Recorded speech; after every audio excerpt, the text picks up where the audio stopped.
সংস্কারের নামে অন্তর্বর্তী সরকার পুঁজিবাজারকে অর্থনৈতিক গণহত্যার শিকারে পরিণত করেছে।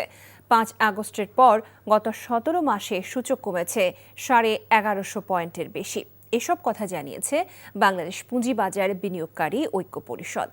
সকালে রাজধানী বিজয়নগরে ক্যাপিটাল মার্কেট জার্নালিস্ট ফোরাম কার্যালয়ে আয়োজিত সংবাদ সম্মেলনে সংগঠনের নেতারা বলেন, এই সময়ে বাজারে দৈনিক লেনদেন ১,৫০০ কোটি থেকে ৩৫০ টাকায় নেমেছে।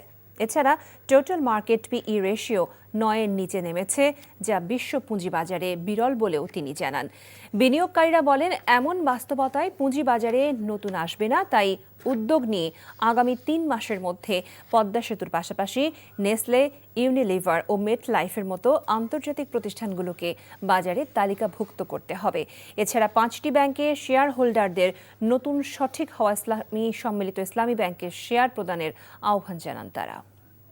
বর্তমান অন্তর্বর্তীকালীন সরকারের আমলে সূচকের পতন হয়েছে ১১৫০ পয়েন্টের উপরে। দৈনিক লেনদেন ১৪০০-১৫০০ কোটি টাকা থেকে নামতে নামতে ৩৫০ কোটি টাকা এসেছে। টোটাল মার্কেট পি রেশিও ৯-এর নিচে, যাহা বিশ্বে অন্য কোনো পুঁজিবাজারে নেই। তাহলে আপনি বর্তমান বিপ্লবী অন্তর্বর্তীকালীন সরকার সংস্কারের নামে কি কি পদক্ষেপ গ্রহণ করলেন, এটা আমরা বিনিয়োগকারীরা জানতে চাই।